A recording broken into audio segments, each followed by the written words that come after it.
prototype candidate for other potential Democrat challengers? I don't know. I rather doubt it. Conor Lamb happens to be a Democrat who is a Marine, a lawyer, pro-life, and specifically said he would not vote for Nancy Pelosi as House Leader if the Democrats were to win the majority for her to be Speaker. Those four items you're not going to find in almost any other candidate. So this notion that somehow this is a true bellwether race for the rest of 2018, I think is a bit off track. The Democrat candidate is not in any sense a typical Democrat candidate. Hannes's recent polling has moved the election in Lamb's favor. And that is American Family News on the Hour. I'm Chad Groening.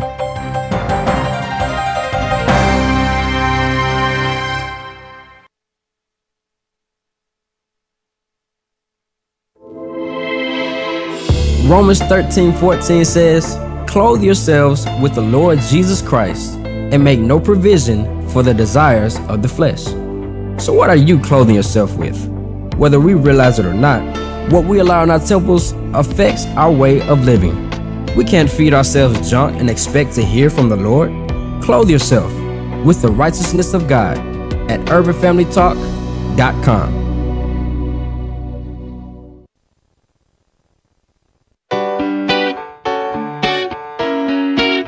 Welcome to Stacy on the Right with your host, Stacy Washington. Love is everlasting, love is only kind, love is always patient, love will blow your mind.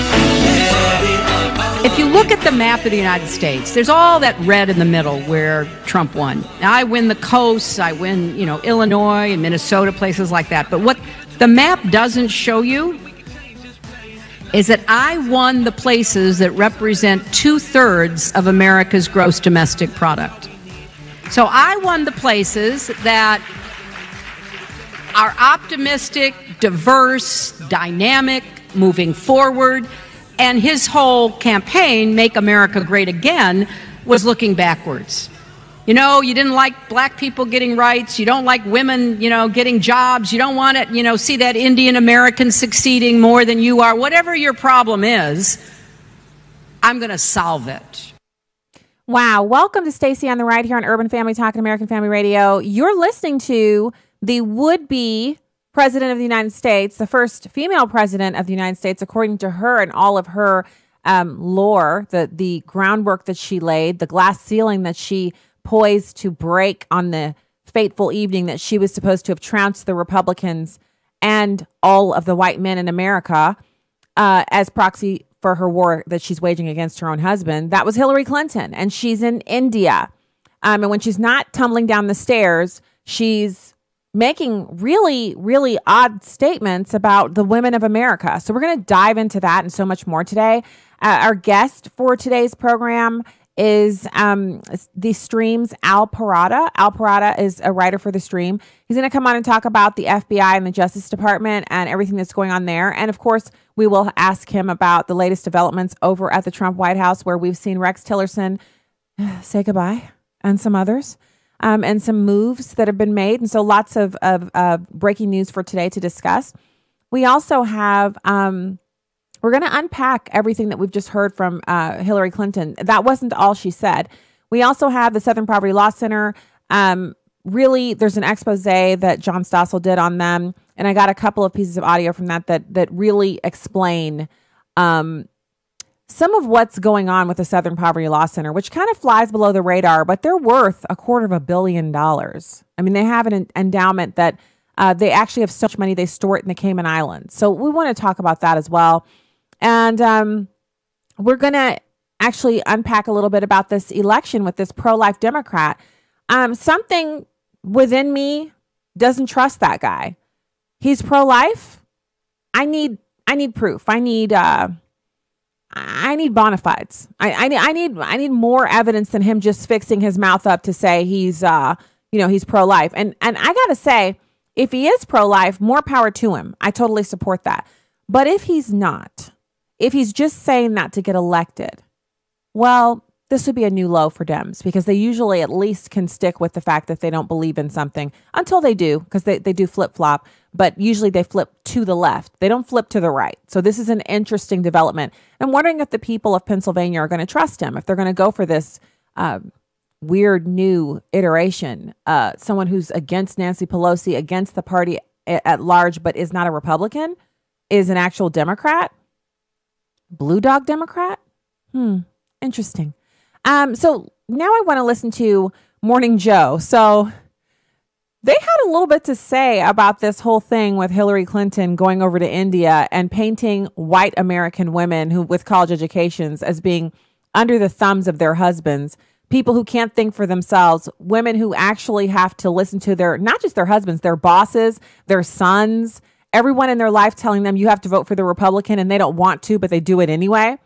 What propels them to do that, especially since when they're in the voting booth, their husbands aren't in there with them? It's a private process that you go and do on your own. It's like, why would a woman feel compelled in today's day and age to vote and follow what anyone else tells her to do? So, yeah, Joe Scarborough and the crew over there had a little bit, and it's number 7. Purposes of this argument, though, you look at the 2016 and what you take out of that is that in the absence of a viable alternative, in the absence of a hopeful message from Democrats or independents or from other candidates, even in the Republican primary, oftentimes some people will return to their base instincts. You have to give them hope. And Sam Stein, no hope was given in 2016 from Hillary Clinton's campaign. You look at the words that are going around on the internet right now. And, I mean, I'm so glad that Eddie brought up Wisconsin. It's kind of hard to suggest that people in Wisconsin are retrograde and looking backwards and don't want good things for women and blacks and Hispanics and others other than white males, when Hillary Clinton didn't even campaign in Wisconsin. Are there no mirrors in the Clinton household? I don't think there are, Sam. I think she might have made one stop in the spring in Wisconsin. I forget, but no, she did not campaign in Wisconsin. You know, there is a. I'm with Eddie here in that I think these two things can exist simultaneously. But if you look most recently at what's happened in American politics, you know, a lot of the Democratic enthusiasm has been driven in part by an anti-Trump. So I don't know if they actually have noticed that they say it with one mouth, in one breath they say, well, the election was negatively impacted by James Comey and, of course, the Russians and everybody else. They keep talking as if there was this material impact. But then if you say, well, if there was, then it's definitely Barack Obama's fault because he was the one who was the president at that time. You can't blame it on Trump. He couldn't have executed this from outside of the government. Then they'll say, well, votes weren't changed. We're not saying that. We're saying that they tried to influence people. They divided America. If you point out that there's no proof that they were for or more favorable towards President Trump than they were, or candidate Trump than candidate Clinton, then they come up with a whole host of new justifications for why, well, the election meddling just wasn't that important. I mean, you know, you keep bringing it up, but it's just not that important. So which was it? And I'm also interested in, if you're out there and you're a white woman and you voted for the Democrats, did you do that because your husband told you to? Because it seems to me that that kind of an insult would smack in both directions. You could be a woman who voted for Barack Obama twice because your husband told you to. Your son told you to. Your son is unsuccessful. He doesn't have a job. He wants someone who's going to strengthen social programs. Your daughter has kids out of wedlock. She wants welfare programming. You're voting because of what she told you. I mean, so there are no real parameters for giving women kind of that singular mindset where they have the ability to make decisions on their own. If you believe, as Hillary Clinton does, that women only make decisions based on what men tell them, then I mean, what is the point of women having the vote? What is the point of women self-actualizing, as the liberals like to say? What is the point of feminism? Hillary Clinton claims to be a champion for not just women and women's rights, but for the overall cause celeb of feminism. It is something that she has worn as a mantle for decades, in spite of the fact that she enabled her husband to be a sexual predator. Beyond that, outside of that, she still speaks of him as if, Monica Lewinsky and all the things in the White House, that they never happened. She's compartmentalized those experiences to the point where they're not relevant in the discussion, no matter what the discussion is. Even if the discussion is the Me Too movement, she thought she could contribute to that. And when everyone started bringing up her husband and his affairs and how they might have been wrong in supporting him and, lambasting the women who accused him, then she was silent for a while. And now that that's died down a bit and no one's talking Me Too, and, aside from me wearing a black dress today, most of the Hollywood stars are back to wearing whatever they want instead of all dressing in black to try to make a message to the rest of us, plebes out here in nowhere land.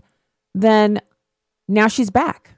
I just like to draw attention to the timeline here. Have you noticed that Hillary Clinton literally disappeared for a while the Me Too movement was gaining steam? She just faded into black. And now she's back. And she's not back with new policy proposals, new ideas. She's not back with anything, because I want to be the first one to point out that Hillary Clinton and her husband have been in politics for nearly 4 decades. If there were changes that they wanted to make, if there were huge policy positions that they wanted to implement and radically alter the structure of American life, they have been in the position with which to do that, with him as the president, with her as Secretary of State, with her as a senator from the great state of New York. They could have made some radical changes if they were good leaders and if their ideas didn't stink. But they haven't. And so at this point, now that she's lost, not once, but twice, she lost the primary to Barack Obama and she lost the general to Donald Trump. What exactly is her opinion worth at this point? Except as that of someone who has lost repeatedly and isn't someone that we should pay attention to. Now, you might be listening to the show and thinking, well, I mean, obviously I don't put any stock in what Hillary Clinton said, but people do. Obviously, some people do, because they're still paying her. She didn't travel over to India to speak for free. They paid her very well. No one travels out of their home state to speak to huge groups of thousands of people in auditoriums for free. So they not only paid for her to go there, paid her travel, paid her per diem, paid for, any food or drinks that she might have consumed on the journey over, her plane ticket, all that stuff, paid to put her up in a nice hotel, not some, Motel 6. I'm talking a really nice hotel, a 5-star hotel. She would have put out parameters for what she'd be willing to. This is what I'm willing to stay in. Make sure it meets my minimum standards. Travel to and from the venue and travel home.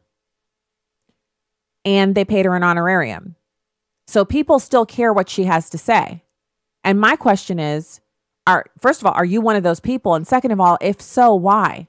Why would you care about the opinion of someone who has repeatedly lost and, when given the opportunity to make substantial change, wasted that time and that power on enriching herself? That is the number one thing that the Clintons have been able to accomplish after nearly 4 decades of public service. They're wealthy. And anytime they weren't wealthy, they made sure to rectify that within short order. Just a few years after they left the White House and said they were broke, they were rich again. And they're rich now.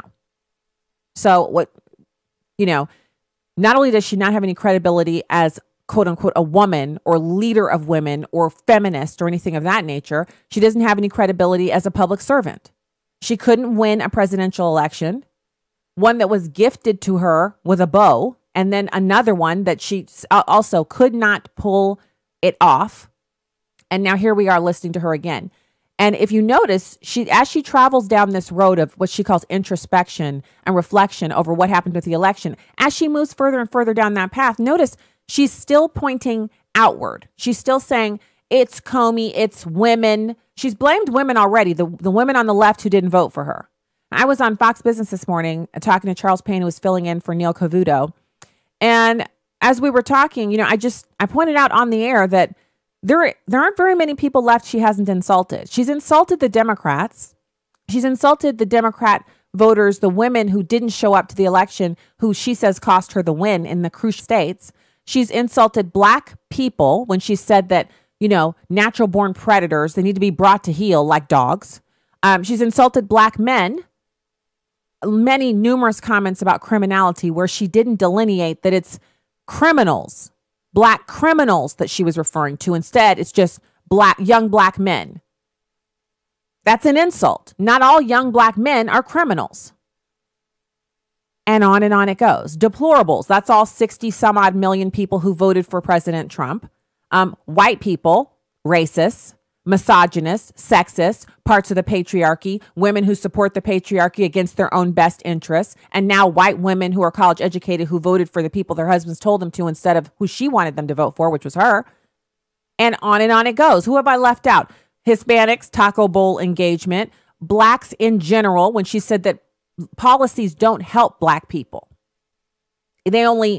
So you can't create policy that helps blacks. Even though we look across the country and we see all over this nation, individual church groups and nonprofit organizations helping the lives of people who are stuck in poverty, not because they're black, but because they're poor and born into it and they need help. And she said policies don't work on black people. That's why we don't need to focus on that. Who's left for her to insult? That's my question. And if you're out there and you still think she's great, why? She's already insulted you. And she's not even close to stopping. This is just another little cog on the wheel for her to continue just running her mouth all over the world about how horrible America is. Anyway, when we get back, we're going to have more Stacy on the Right. And your calls, 866-963-2037. We'll be right back.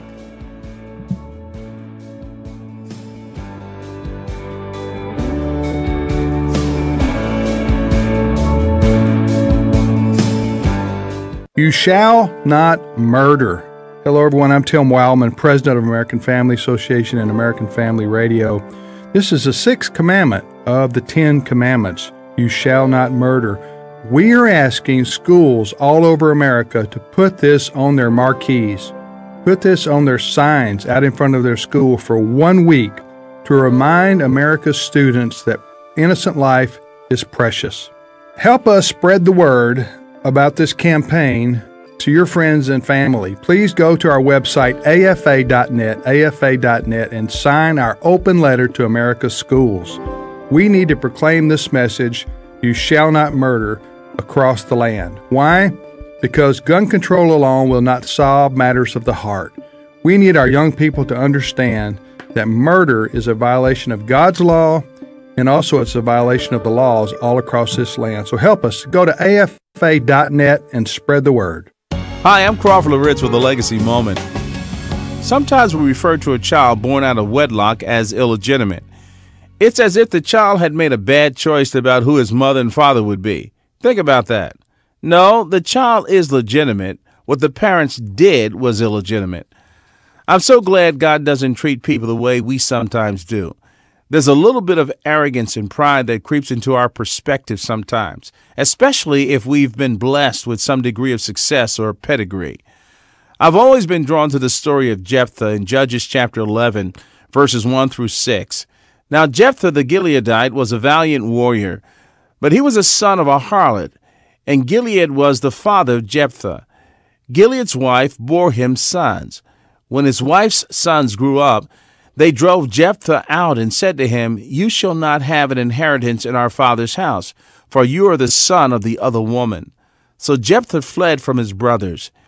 It came about after a while that when the sons of Ammon fought against Israel, the elders of Gilead went to get Jephthah from the land of Tob, and they said to Jephthah, "Come and be our chief, that we may fight against the sons of Ammon."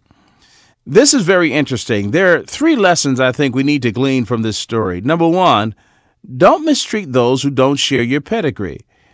It's not about background, it's about availability. Number 2, pain of rejection could be your preparation for something great. Then number 3, the very one we think less of could be the one who will save our lives. Here's what I want you to remember today. Don't assign value to people based upon where they have come from. Let's ask God to help us to see each person through His eyes. Legacy Moment is a production of Moody Radio, a ministry of Moody Global Ministries.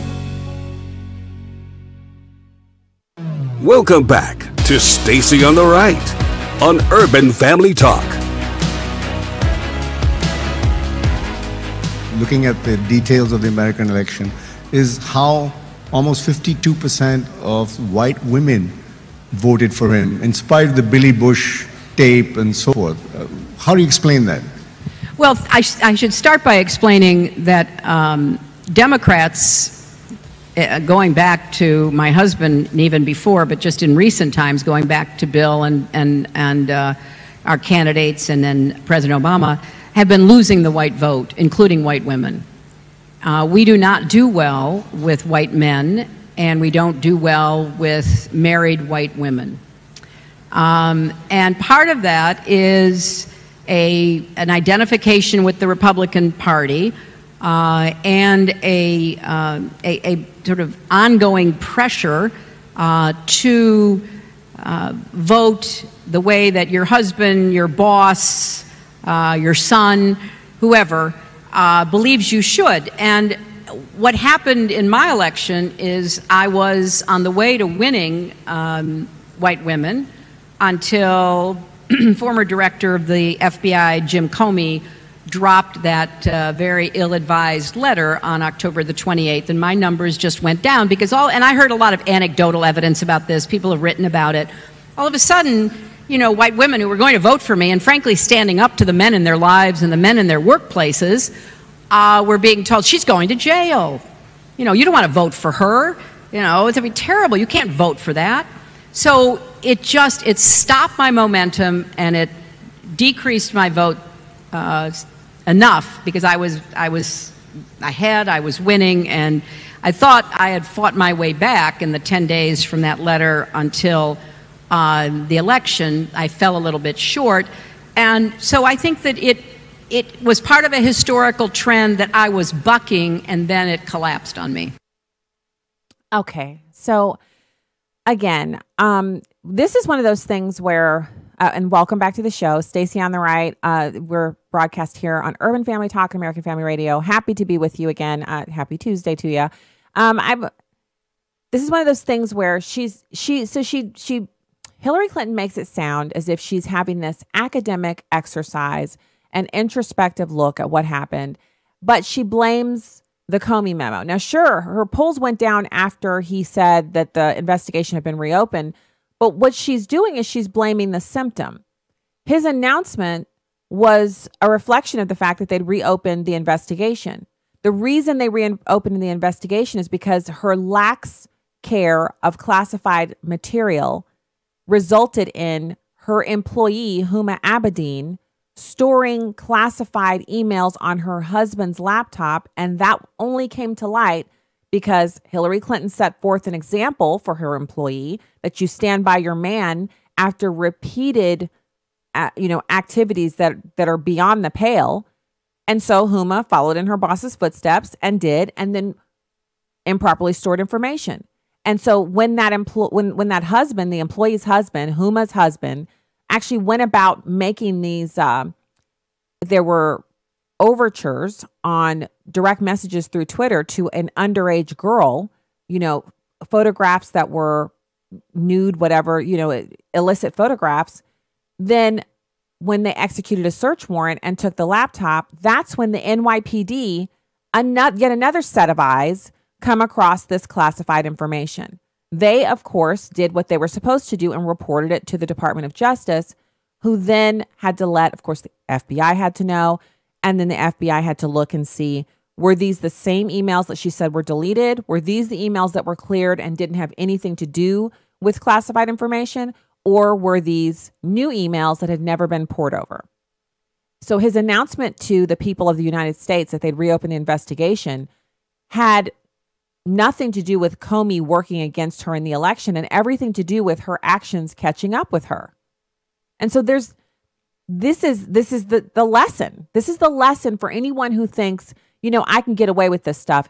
Hillary Clinton and her husband have gotten away with a lot. They've never served a day in prison for any of the many things that they've done that regular Joes would have not only went to prison, but went quick and stayed for a while and then come back out felons who, you can't live high off the hog as a felon unless you're already wealthy.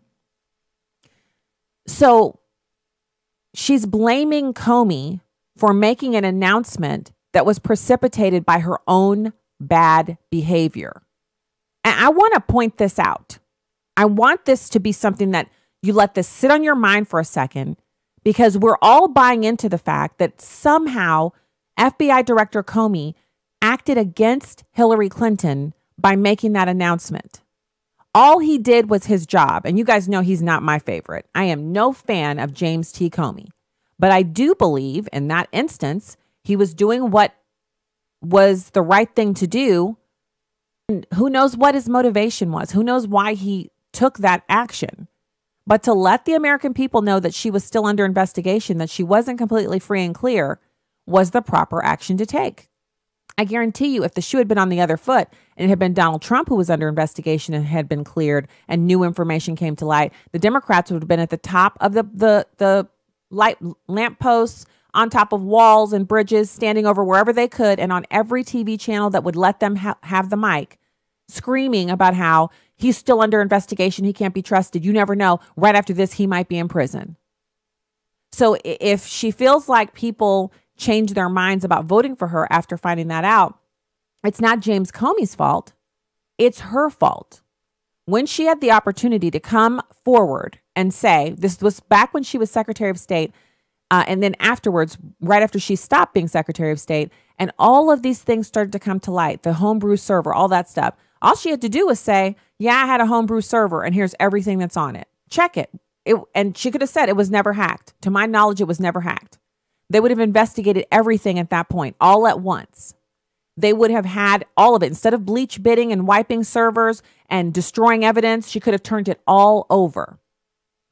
She could have said, I'm turning it over, but I want immunity.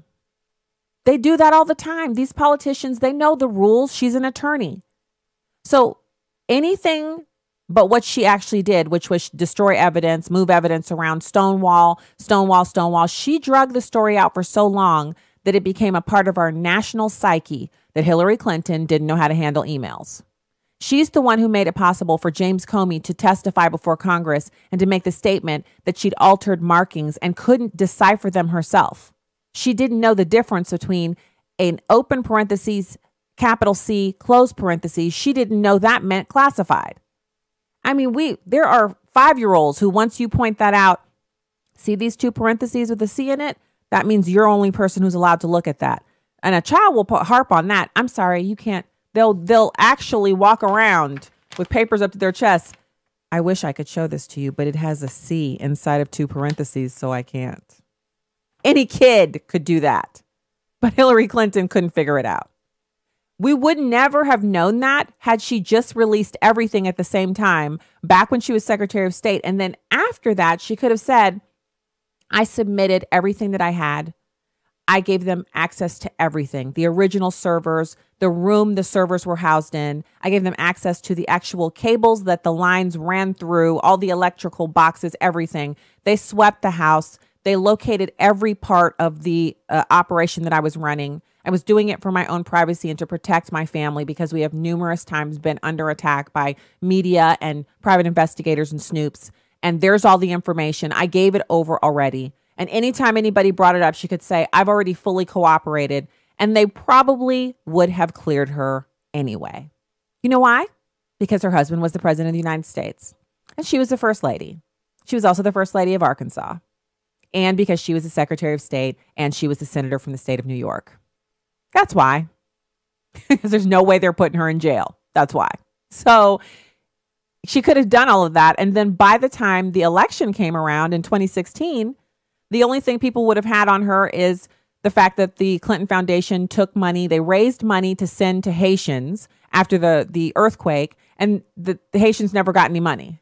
And she could have brushed that off just like she did. Haitians still protest the Clinton Foundation. They're about to shutter their doors if they haven't already completed that action.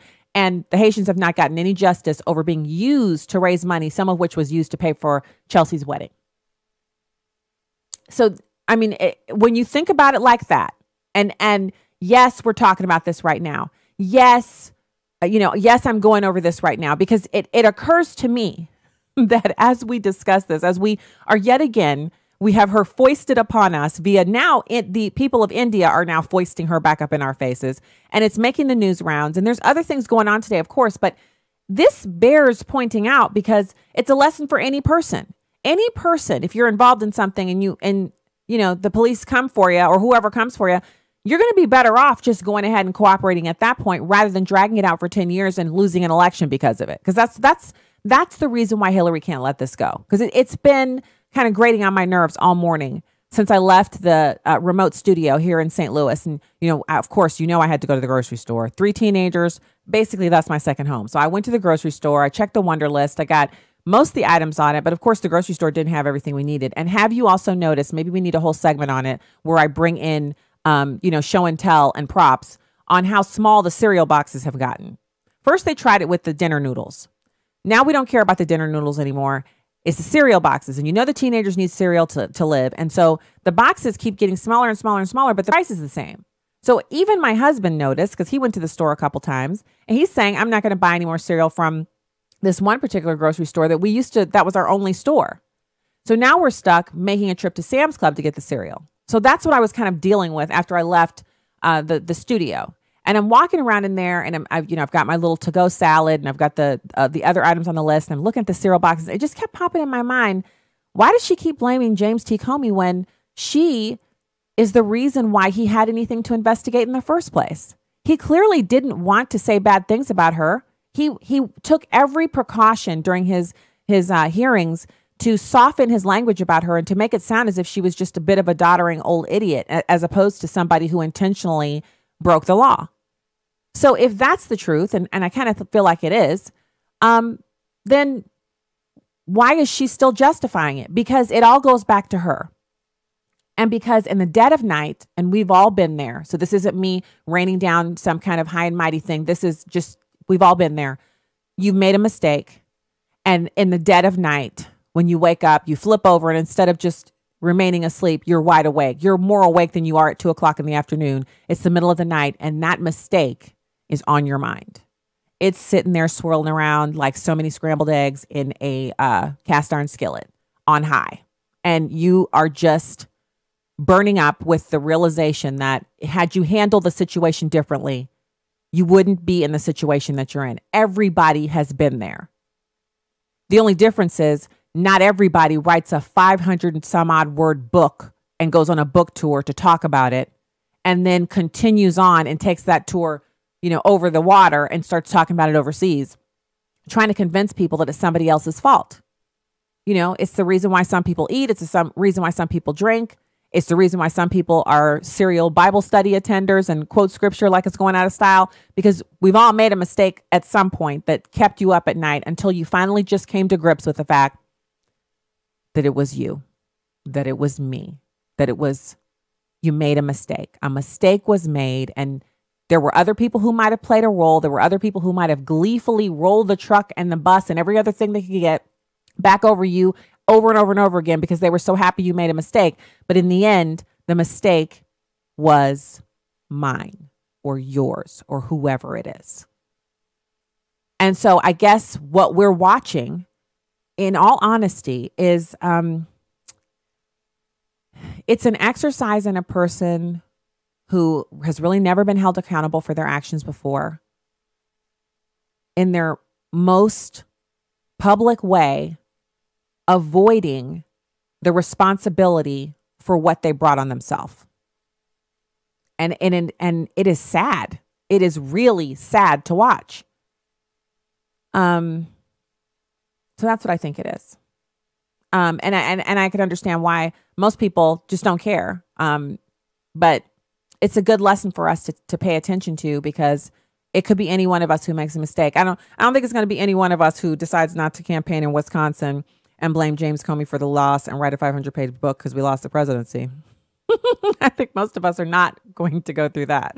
But I wanted to report about tomorrow. So the president's going to be here tomorrow at Boeing. And apparently there's a rally there. And so I'm still getting details on all of that. But I have my credentials for the president's arrival at the tarmac. So I will be there. hoping yet again for an opportunity to ask the president a question. Yes. And then also, we're going to be talking quite a bit about this this mix-up at the White House. And by mix-up, I mean people getting fired, people leaving, etc. Now, you remember last year in the fall, we discussed this a little bit on the program. We actually talked about how there were rumors, and I was pretty disdainful at the time. The back channel was that Rex Tillerson and the president didn't get along very well, and they had a lot of very different thoughts. And one of the areas where they were really not on the same page was the Iran deal. Tillerson felt like it should be maintained, and the president has campaigned on and promised that he's going to dismantle it and put something new there. Now, you know, we've had a lot of guests on the program, experts on the Middle East, who said that once the other countries signed on to the Iran deal, it's pretty much a done deal, and there's not going to be any way to kind of roll it back and get rid of it.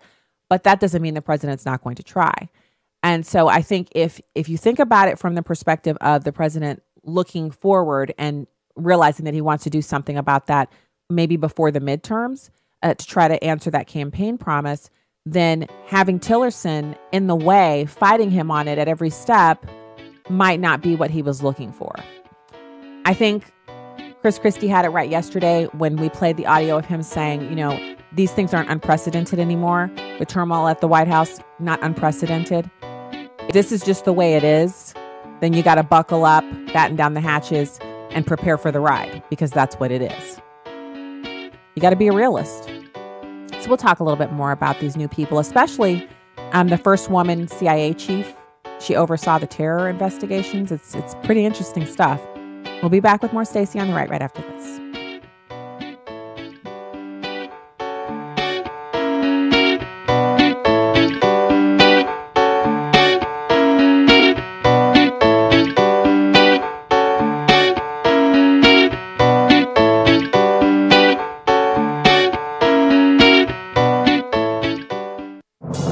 What does it take to live an uncommon life? Here's former Super Bowl winning coach Tony Dungy with today's uncommon moment. Do you have a bad temper? Well, I did. I often earned technical fouls in my high school basketball games and was known to lose my cool in football games as well. Venting, I called it. Dumb, my dad called it. It wasn't until one day when the Pittsburgh Steelers invited me to their Bible study that I really began to change. These football players were some of the biggest and toughest men I'd ever met, yet they drew their strength and purpose from God. How about you? If God can tame my temper, He can do the same for you in your situation. Everything changed for me when I moved from being a casual Christian to a fully committed follower of Jesus. Tony Dungy, author of the popular Uncommon book series. Discover more at CoachDungy.com. That's CoachDungy.com. Abraham Hamilton III. God put us in this world at this time to be salt and light. We don't fold because of the darkness that we're facing. This is not the first time in the world's history that it's gotten dark.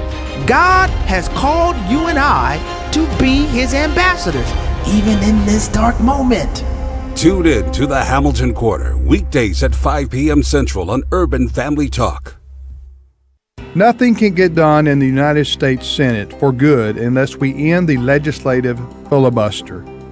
We're urging you today to call your senator and ask them to end the legislative filibuster so that we can defund Planned Parenthood, the largest abortion provider in America. Call the Capitol switchboard at 202-224-3121. That's 202-224-3121, or go to afaaction.net. Stacy Washington. And so to this day, I don't eat green beans. If they bring me a plate of food at a restaurant and they've substituted green beans for some other vegetable because the other vegetable is out of season, I will make them bring me a saucer and remove the green beans from my plate and take them off of the table because I cannot abide green beans. And so Chuck Schumer and the Democrats have to sit down to the table and it's loaded up high with green beans, and they have to stay there until they've eaten them all. That's the table they set. They boiled the green beans, they picked them, they snapped them, they put them into the steamer, they've cooked them, they seasoned them with salt and pepper, and now they're on the table with a little side of butter, and that's all they're getting, and they're going to have to eat these until they win. Stacy on the Right, weekday afternoons at 2 Central on Urban Family Talk.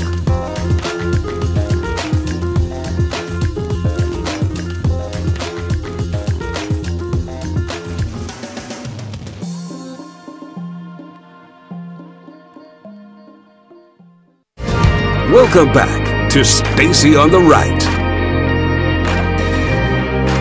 But you don't do that if you're going to stay in your job. Yeah, that's true. He'll out him. But I love that the president said that he would be boring if he didn't talk this way. He said that to the people. He would. He said, I would be boring. I enjoy boring. What's boring is the Constitution, foreign policy, understanding the economy. He should be a little more boring. I enjoy it. It wouldn't have to be a little more boring. He was in Moon Township, Pennsylvania, which is a district he won by 20 points, so that's truly his base. Listen, his polls are up. 50% of voter approval rating with Rasmussen. Real Clear Politics has his approval at 40.9%, highest it's been in his term so far. I'm telling you, I have this new term that I coined. I call it inside the Beltway porn, where all of us inside the Beltway and inside media are freaking out, going crazy. I don't like what he said either. I don't like it. His voters, for whatever reason, again, I said it on the show before, I'm not a psychologist. I don't completely understand it. It doesn't impact them. But isn't it so beneath the dignity of the office of the presidency? But we know that. Right? Because I've always respected the office. So is getting sex in the White House. Oh, wow. So in case you guys haven't noticed, Meghan McCain, she's found her sea legs over at The View. And I've been watching over the past few days, not the entire show. I mean, I don't like punishment that much, but I definitely have been watching the clips where she's been featured.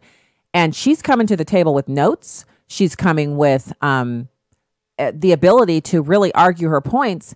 And she's sounding a little more conservative, which it might be a function of sitting next to people who are almost Marxists, and therefore she looks so much more conservative. But I'm noticing that Whoopi, who used to treat her like an adorable little chihuahua or some kind of, toy pet, has now started to bring out the fangs for her and cut her off, treat her a little bit more rudely, the way she used to treat Elizabeth Hasselbeck and some of the others who filled the token conservative chair over there. And I got to say, I'm liking what I'm hearing from her, because she's really bringing it back to them. And she's made the point so often now that they don't even want to hear it, that they don't accept the opposing view. They don't respect conservatives. They don't respect people who don't believe the same things that they believe. So it's interesting to hear her say she coined a term inside the Beltway, what she calls porn, meaning something illicit that certain people like to watch, but is not mainstream. And she's right. A lot of what fascinates those people and what becomes news for us is inside the Beltway type stuff that most Americans could care less about. So there was this story there's this, I won't say there is a story that is not getting a ton of traction, but it's kind of important to the big scheme of things, the way we deal with our allies. Obviously, Russia's an ally, but they're also a geopolitical foe. You understand what I'm saying? You've got this Russian spy, or at least that's what they're calling him. And he's been found dead in Britain. Apparently, someone used nerve gas on him. Nerve gas, this is as real as it gets. This is like that Jason Bourne stuff, but far worse. So there's this guy. He's a Russian mogul, Nikolai Glushkov. He was found dead in unexplained circumstances with strangulation marks at his London home in New Malden. So they've cordoned the entire area off. They've got photographs online they've got set up tents and everything else. Now, it's not a regular death. We're not talking about just a strangulation. He had strangulation marks, and this was recently. He was exiled. He was against Putin. He was a foe of Putin. He was open about it. He was 68 years old, and they're saying that he's the second person who's been killed in this kind of strike back against individuals who are against Putin, who live abroad. Ex-Russian double agent Sergei Skripal and daughter Yulia were poisoned using a nerve agent developed in Russia. The same kind of nerve agent that has been used repeatedly against the people of Syria by their leader, who has close ties with Russia's leader. So the police are probing who targeted them, and Theresa May, the Prime Minister of Great Britain, is pointing the finger at Russia, and she has given Vladimir Putin a deadline to explain his country's involvement.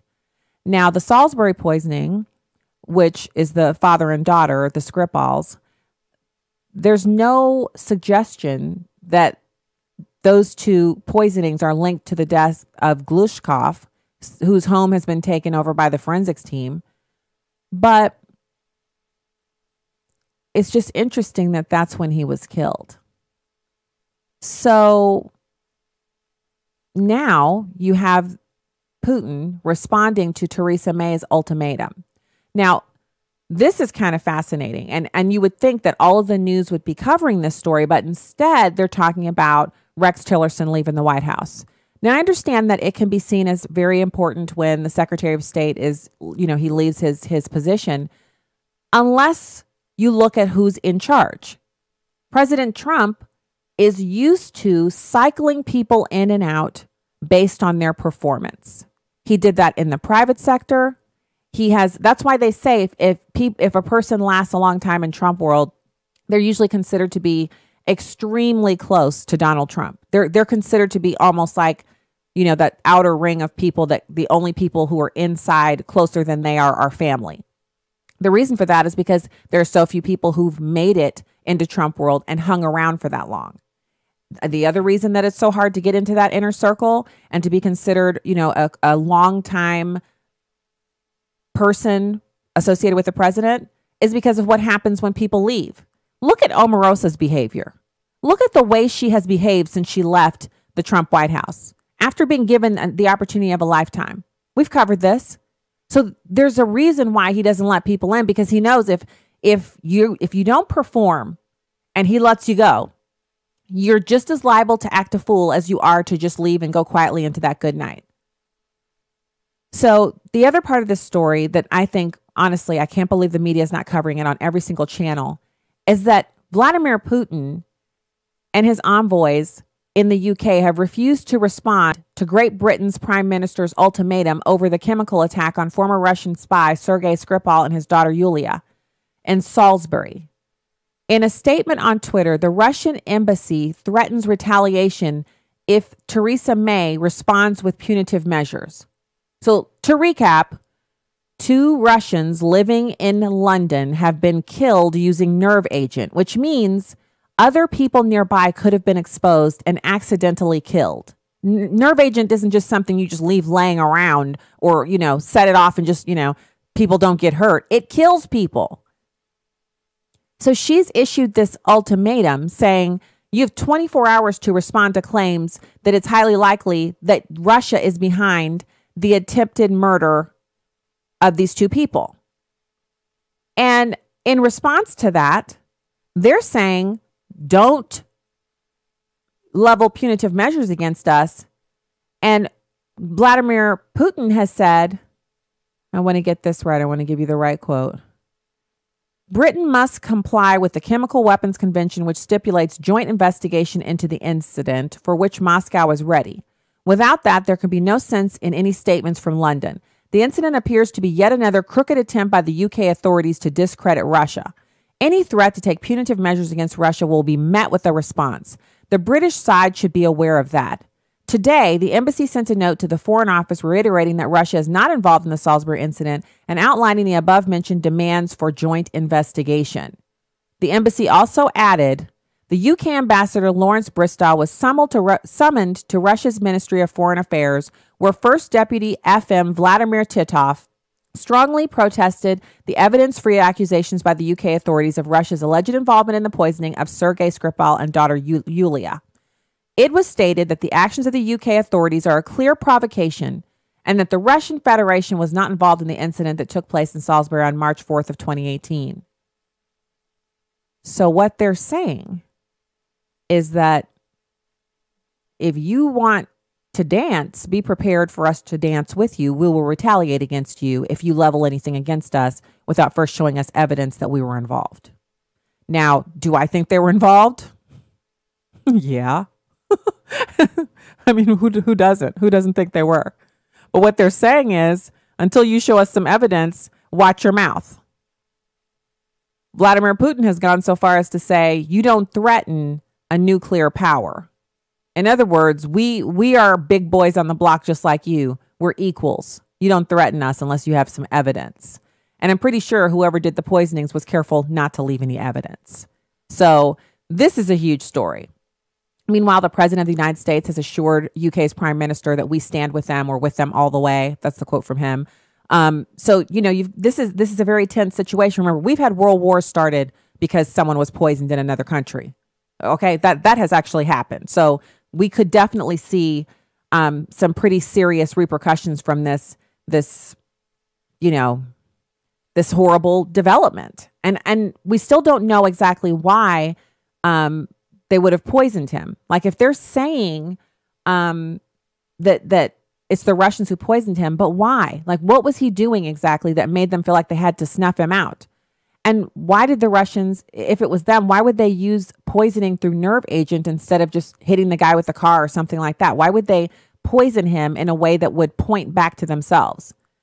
So the Russian embassy in the UK has stated that the policy of the UK government towards Moscow is a very dangerous game. And people are now saying, and this is on the express.co.uk, so this is their media, not ours. They're asking for information from the UK government as to what is going on with the investigation, and they want to be brought up to speed and included in the investigation. And they're saying it's a negative factor for the relations between our countries due to the unfounded accusations against Russia advanced by the media. And they're saying quite naturally that's a source of concern, raising the specter of a third world war because Russia is not going to permit themselves to be publicly vilified and slandered without proof. So, I mean, do I think we're going to World War III? Well, I mean, probably on 4 or 5 different fronts, you could be afraid of something like that. I don't have huge fears about it, but I do think, just like everybody's always so upset whenever President Trump says something and they'll say, well, he could prompt World War III with the North Koreans, or he could prompt this, he could prompt that. Well, why aren't you concerned when Theresa May uses language like this? She's obviously upset, but why isn't she using more measured tones? Why is she calling for the kinds of, the statements she's making are the kinds that cause world leaders to demand that the representative from one country shows up at their embassy and answers for the, provocation? Why? Why make it like that, especially when people have been killed with nerve agent in your country? So, in addition to that, Mr. Putin issued a stark warning to the world, boasting about Russia's military might. He stated, Russia still has the greatest nuclear potential in the world, but nobody listened to us. Listen now. He also said that his new line of arms would make NATO's defenses completely useless. So, before he was ordered to step down, Secretary of State Rex Tillerson detailed that we stand in solidarity with Britain and will continue to closely coordinate our responses in the wake of the new Russian spy probe. So, again, huge story. I'm wondering, you guys know we're cord cutters, so I cannot go look. I'll definitely check online on CNN.com over the break and see, are they reporting on this? Is this something that their news people are talking about, or is it just turmoil at the White House, part 6? You know what I mean? Come on. So I want to give you guys the number again. If you're just tuning in, welcome to Stacy on the Right. Thank you so much for being here today. We are having Share-a-thon next month, and in preparation for that, we're asking for people to call in and leave us a message on our listener call-in line about how Urban Family Talk has impacted your life. And we are so excited about this opportunity. It is the number 877-327-5647, 877-327-5647. And what we're looking for you guys to do is call in and tell us why Urban Family Talk is important to you, or why it's important to your family, or how you maybe have become more involved in the culture war, maybe attending school board meetings, or maybe you're running for office, or maybe you just sit with friends and you guys check in every so often, and maybe you're more involved at your kid's school. Maybe you've gone to the kid's school and laid your hand on the doorpost and silently prayed for the safety of the kids in that building and the administrators and the teachers. And any one of those things, anything that you're doing, that you're adding into your routine because you've listened to something here on this air, that's fantastic. And we'd love to hear about it. So please give us a call. It's 877-327-5647. You can talk about specific shows or specific hosts, or just Urban Family Talk in general. We do have a fantastic lineup all day, live programming. And we just love to hear from you guys about what we're doing, if we're having an impact. You know, that's one of the things, and I know for me, I can't speak for the other hosts. That's something that I pray about, that the things that I'm saying here on this air and the things that I'm sharing, that they're going out and that God is using them for his glory to do what he's called for me to do. So I hope that's happening. And I hope you guys are enjoying the programming and that you're tuning in because you love some Stacy on the Right and Urban Family Talk. So give us a call, 877-327-5647. That's the first hour. We'll be back with hour 2 after the news and information, which is happening next on Urban Family Talk at American Family Radio. Keep it here.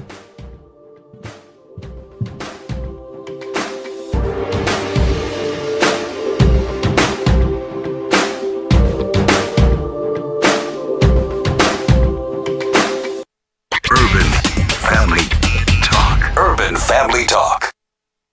Urban Family Talk is that alternative radio network because we choose to infuse Jesus in everything we do. We count it a blessing to be able to speak with integrity and to speak honestly on the issues.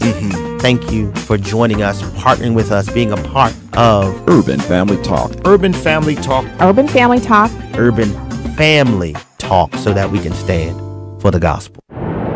Truth. Wisdom. Empowerment. Urban Family Talk. A ministry of the American Family Association.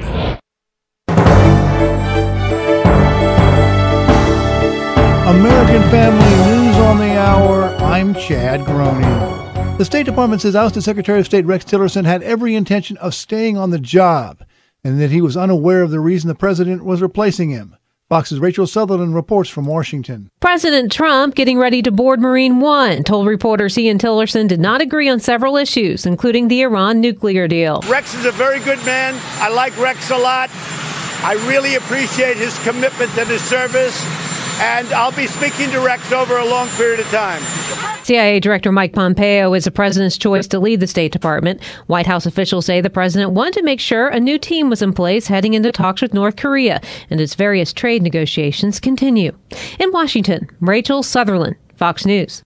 Lawmakers are reacting to Tillerson being replaced by the CIA Director Mike Pompeo. Representative Mark Meadows knows the history between Pompeo and the president. That relationship was not only powerful, but it was a honest and candid exchange that they would have almost on a daily basis. The daily briefings he would get from Director Pompeo. So I fully support it. It couldn't have been a better decision. Meadows of North Carolina is chairman of the House Freedom Caucus. There's a special election to fill a Pennsylvania congressional seat today, after voting Republican candidate Rick Saccone had a message to President Trump, who has been a supporter. Yeah, President Trump's doing a great job. Thank you for your support, Mr. President. We all love you out here in Western Pennsylvania, and we're going to keep pushing for you. Saccone faces Democrat Connor Lamb. They are both vying for the seat left open by Tim Murphy, who resigned last year because of a sex scandal. There's a growing rift in the evangelical movement. It's between those who back President Trump and those who don't.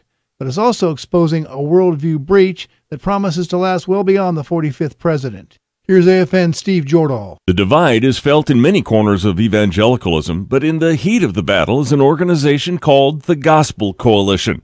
It preaches a countercultural church sensitive to the values of the surrounding world, but not overly influenced by them.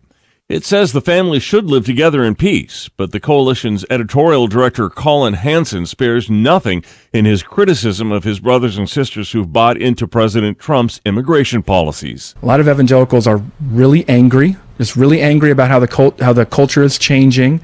And I think one of the things that I really missed was how deeply ingrained a lot of racism is in much of the evangelical movement. That in an interview with ABC News. It's a theme an increasing number of never-Trump evangelicals have taken up as they try to justify their political agnosticism in the face of a roaring Trump economy and a promising Trump foreign policy, not to mention the president's kept pro-life and religious freedom promises. The likes of Hansen play the race card. There isn't a lot of room for understanding how systems of injustice conspire to be able to disempower or to mete out injustice to certain groups of people. Evangelical apologist Alex McFarland says he's heard that kind of talk somewhere before. To use words like disempowered, I just want to bang my head against the wall because that's just such progressive speak, it does sound like a plank out of the platform of the Democrat Party. McFarland says he's been around the evangelical bloc a few times and can say with confidence racism is not in the movement's DNA. Just because we believe in responsible, consistent immigration policies, that does not mean we're a racist. I'm Steve Jordahl. The Defense Department doesn't know the extent of sexual assault among children of service members on its bases, but an Associated Press investigation managed to identify roughly 600 cases since 2007. Justice is rare because the federal legal system that typically oversees civilian crimes on bases isn't equipped or inclined to handle juvenile cases. The AP found, for example, that federal prosecutors pursued roughly 1 in 7 cases on Navy and Marine Corps bases. Remember, you can access American Family News 24 hours a day, 7 days a week when you log on to the World Wide Web at onenewsnow.com.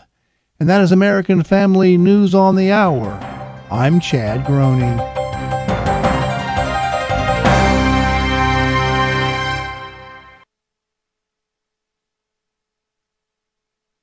Hi, I'm Larry Nix with Defining Moments. Join me every Thursday from 6 to 7 p.m. on Urban Family Talk. We talk to people of all ages, stages, phases, and places. From all walks of life, background, and cultures about serious matters, life-altering encounters, second chances, and even how to face life moving forward. Sometimes you hear us get emotional, sometimes you hear us laugh. But more importantly, you'll hear the truth that will set you free. All in Defining Moments every Thursday from 6 to 7 p.m. on Urban Family Talk.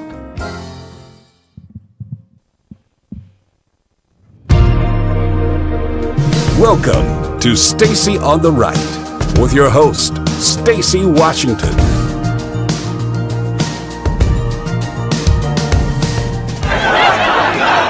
There are dangerous hate groups in America.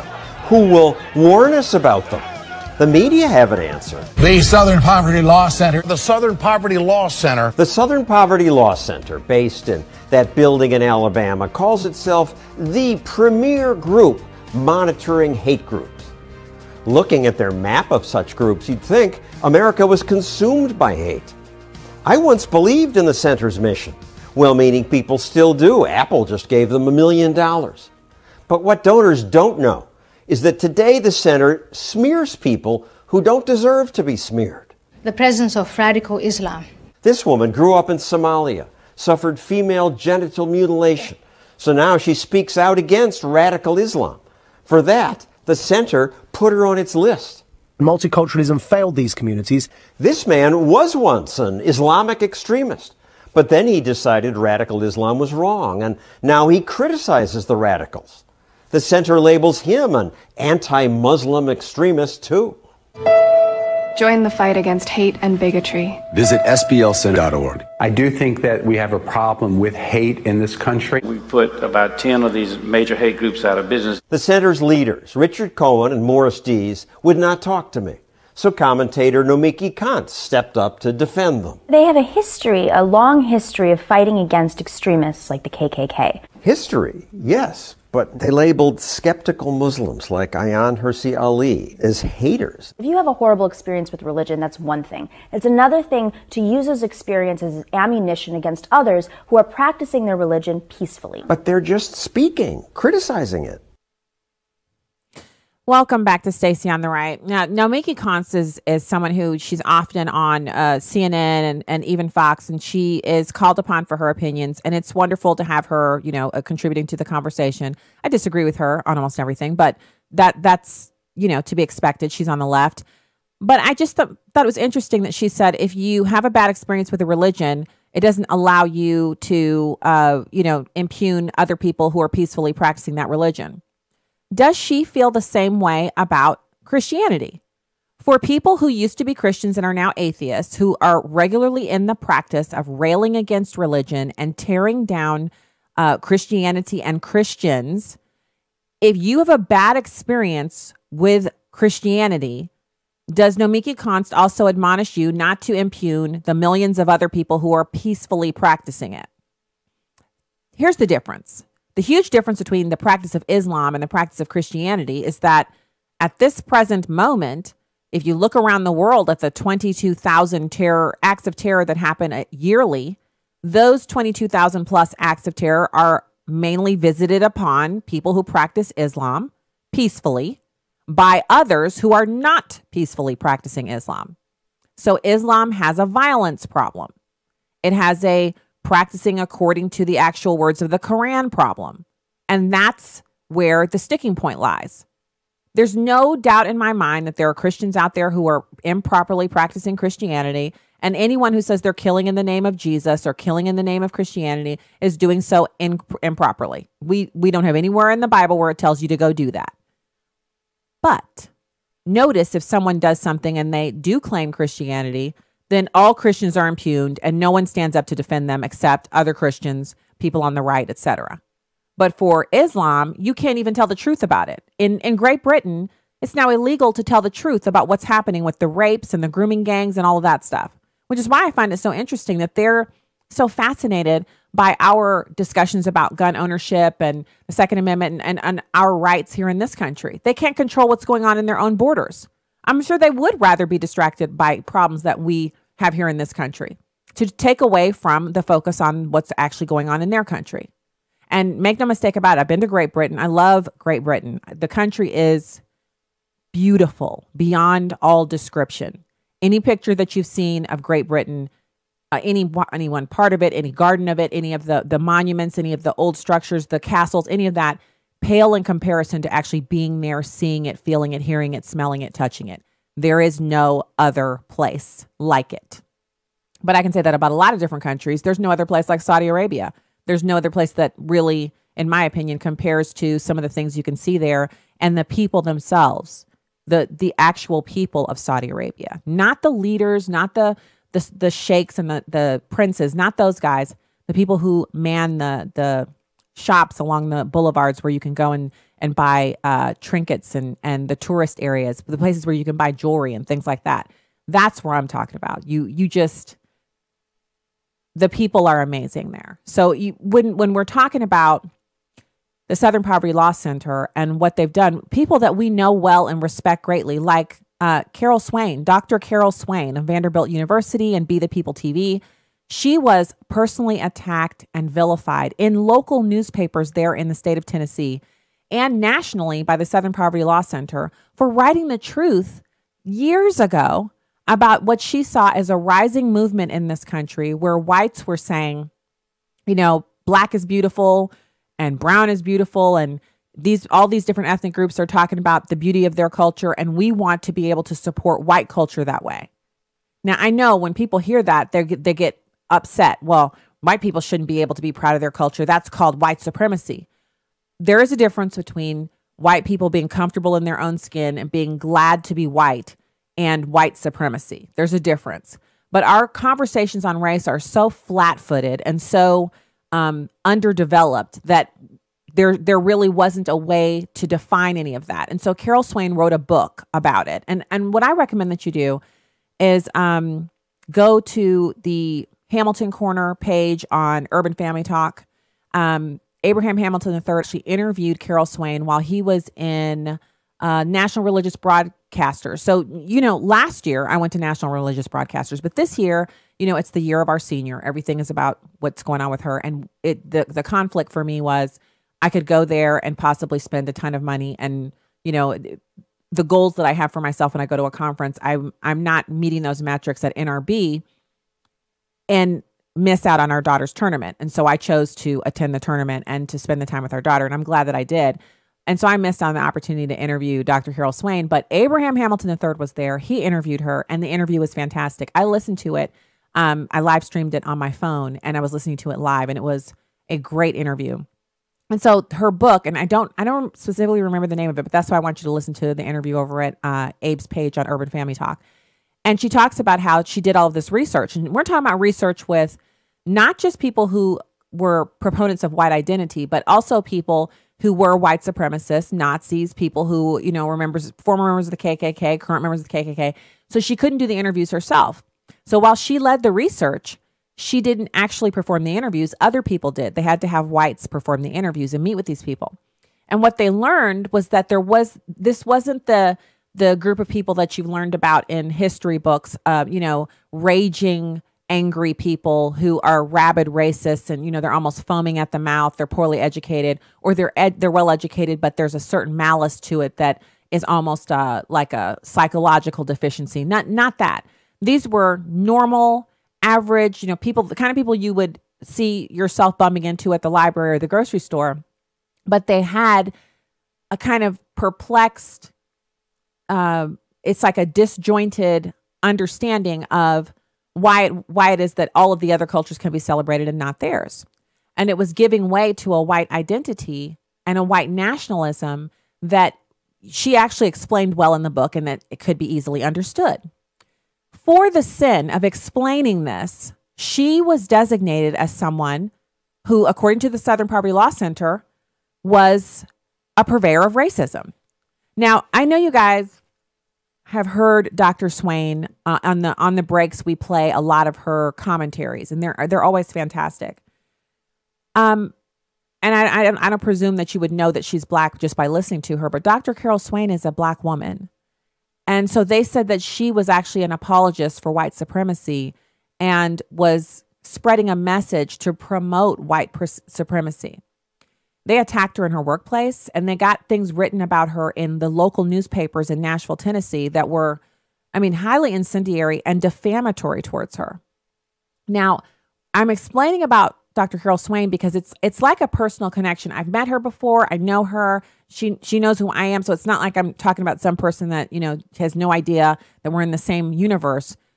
But this is a godly Christian woman who was writing about this back then. And the book it wasn't like it was a national bestseller or anything. It was well received by those in academic circles who understood the research that she was doing. And it kind of just sat. And then last year, it became like hugely popular, and just people bought it in droves because it applies to what we're seeing it intersects with Antifa, with the, Richard Spencer and the white supremacist movements. And a lot of what we're seeing when people are talking about white nationalism, they're actually wanting to understand it. And her book explains everything, but she explained it like over 10 years ago. So in other words, for telling the truth, if you want the Southern Poverty Law Center to take notice of you, tell the truth about race, tell the truth about women, tell the truth about anything, and they'll take notice of you. But instead of saying we disagree, they just put you on their hate list, and there's no way for you to apply to get off. There's no way for you to say, I think I may have been improperly designated to be on this list. I need you to remove me from this list. So I want to listen to this next bit. He's also talking about a little bit more of how the Southern Poverty Law Center actually destroys people's lives. And I was listening to this. I know a lot about them. I know that they've done horrible things. I know about the shooting at the Family Research Center, but this is just crazy what this man has been able to do. It's number 3. Of course she has the right to free speech, as does the Southern Poverty Law Center has a right to push back. We can stand together against hate. The center also calls the Family Research Council a hate group. The definition of a marriage is what it's been for 5,000 years. It's the union of a man and a woman. I often disagree with the council myself. But do they belong on this hate map? When they don't agree with you politically, they're going to list you as a hater. You are haters. You hate gays. No, I don't hate gay people, and I know gay people, and I have worked with gay people. But once you're labeled a hate group, you become a target. Developing now, word of a shooting at the Family Research Council there in Washington. One man was so enraged by what the center said about the Family Research Council, he went to their headquarters to kill people. A man shot a security guard in the arm. Fortunately, that guard stopped the man before he could shoot anyone else. He told the judge that he was there to kill as many of us as possible because we were a hate group. The council's offices were attacked by a guy with a gun. Mm-hmm. They don't deserve this. There's always extremists out there, and it's unfortunately the world that we live in, and hopefully people can kind of separate that. The center also smears the Ruth Institute, a Christian group that believes gays should not have an equal right to adopt children. They're not haters. I like gay people. I have no problem with gay people. That's not the issue. The issue is, what are we doing with kids and the definition of who counts as a parent? And so remember, the same group that says that we need to tolerate the millions of genders, the same group that says we need to tolerate redefining what a man is and what a woman is, the same group that says Caitlyn Jenner is more of a woman than I am, The same group that says, if you don't vote for Hillary Clinton, then men in your life are telling you what to do, or you're voting against your own interests, or you hate yourself, or you don't understand feminism, or you're not a real feminist, or you're not a real woman. The same group that holds all of those ideas in their mind simultaneously without their heads exploding also feels that, as Nomi Kuntz just described there, well, you would hope that people wouldn't take it that far. And the Southern Poverty Law Center, there's a direct line from them designating the Family Research Center as a hate group, that man realizing they'd given them the designation, and him getting a gun and going to their offices and shooting the security guard. And if he'd been able to get past the security guard, he said, I wanted to kill as many people there as I could. This same group just received $1 million from Apple. Apple. This is, it's beyond the pale. And so again, what are we doing? What are we? And I say we because, what really drives me crazy is when leftists don't like what people on the right are doing. They say it's un-American. They say, we're not American. We don't believe in the Constitution. You just heard, I believe it was Joy Behar fixed her mouth to talk about the Constitution. Does she even hear herself? A woman who believes that immigration, we don't need borders, we don't need immigration law, but she's talking about the Constitution.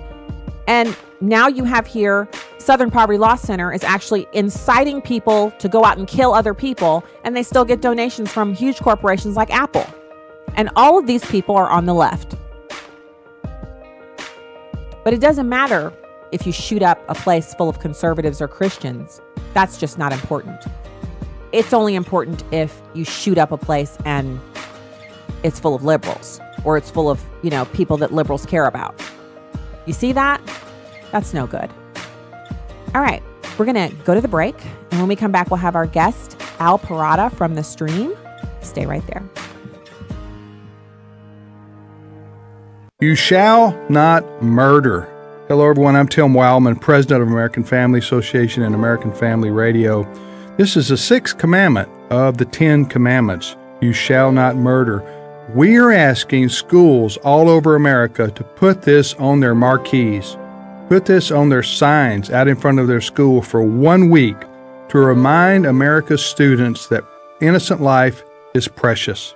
Help us spread the word about this campaign to your friends and family. Please go to our website, afa.net, and sign our open letter to America's schools. We need to proclaim this message, you shall not murder, across the land. Why? Because gun control alone will not solve matters of the heart. We need our young people to understand that murder is a violation of God's law, and also it's a violation of the laws all across this land. So help us. Go to afa.net and spread the word. Hi, I'm Crawford Loritz with a Legacy Moment. Sometimes we refer to a child born out of wedlock as illegitimate. It's as if the child had made a bad choice about who his mother and father would be. Think about that. No, the child is legitimate. What the parents did was illegitimate. I'm so glad God doesn't treat people the way we sometimes do. There's a little bit of arrogance and pride that creeps into our perspective sometimes, especially if we've been blessed with some degree of success or pedigree. I've always been drawn to the story of Jephthah in Judges chapter 11, verses 1 through 6. Now, Jephthah the Gileadite was a valiant warrior, but he was a son of a harlot, and Gilead was the father of Jephthah. Gilead's wife bore him sons. When his wife's sons grew up, they drove Jephthah out and said to him, "You shall not have an inheritance in our father's house, for you are the son of the other woman." So Jephthah fled from his brothers. It came about after a while that when the sons of Ammon fought against Israel, the elders of Gilead went to get Jephthah from the land of Tob. And they said to Jephthah, "Come and be our chief, that we may fight against the sons of Ammon." This is very interesting. There are 3 lessons I think we need to glean from this story. Number 1, don't mistreat those who don't share your pedigree. It's not about background, it's about availability. Number 2, pain of rejection could be your preparation for something great. Then number 3, the very one we think less of could be the one who will save our lives. Here's what I want you to remember today.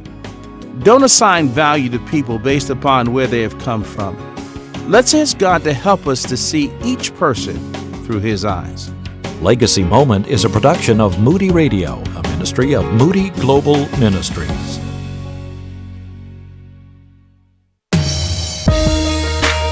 This is Stacy on the Right on Urban Family Talk.